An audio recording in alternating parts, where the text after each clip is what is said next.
ભાજપના સાંસદને પણ અધિકારીઓ ગાંઠતા નથી। ધારાસભ્ય બાદ સાંસદે અધિકારીઓ સામે જ્યારે સવાલ ઉઠાવ્યા ત્યારે તેમનું પણ ન ગાંઠ્યું। છોટા ઉદેપુરના સાંસદ જશુ રાઠવાનો કલેક્ટરને પત્ર, વિભાગ દ્વારા સમયસર સવાલોના જવાબ ન મળતા હોવાનો આક્ષેપ કરવામાં આવ્યો। સંકલન સમિતિની મીટિંગમાં અભ્યાસ વિના જવું પડે છે, જે જવાબ અપાય છે તે અધૂરી માહિતીવાળા હોય છે તેવું જશુ રાઠવાએ કહ્યું છે। છોટાઉદેપુરના સાંસદ જશુભાઈ રાઠવાએ કલેક્ટરને પત્ર લખ્યો છે। જશુભાઈ રાઠવાએ કલેક્ટરને લખેલો પત્ર વાયરલ થયો છે અને આ પત્રમાં સાંસદ દ્વારા જે પ્રશ્નો કરાયા છે તે તેમના જવાબ જે છે તે સમયસર અધિકારીઓ નથી આપતા તેવો ઉલ્લેખ કરવામાં આવ્યો।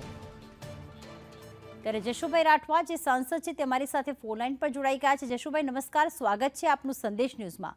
જશુભાઈ, આપે કલેક્ટરને પત્ર લખ્યો છે, એ પત્રમાં કઈ બાબતનો ઉલ્લેખ કર્યો છે?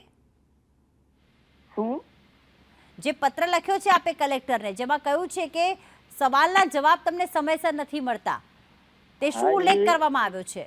એમાં એવું હોય છે કે જિલ્લા સંકલનની દર મહિને બેઠક થતી હોય છે બીજા શનિવારે। એ ક્યારેક અમને જે બેઠક પહેલા જવાબ મળવા જોઈએ એ એક બેઠકમાં એક બે અધિકારી જવાબ નતો આપ્યો, એટલે અમે કલેક્ટરશ્રીને કીધું કે અમને સમયસર જવાબ આપવો જોઈએ એવી વિનંતી કરીએ। દર વખતે આપે કહ્યું કે દર મહિને થતી હોય છે આ બેઠક, તો શું દર વખતે આ બે અધિકારીઓ દ્વારા જવાબ નથી મળતા? આ મારી ચોથી સંકલન થાય છે આ વખતની, એટલે એક મીટિંગમાં એવું થયું હતું એટલે અમે કલેક્ટરશ્રીને જાણ કરી કે આ રીતે થાય છે તો અમને સમયસર। પણ અધિકારીએ જ્યારે આપને પૂરતી માહિતી નહીં આપી હોય ત્યારે તે અધિકારીને આપે પહેલા રૂબરૂ તો કહ્યું હશે ને?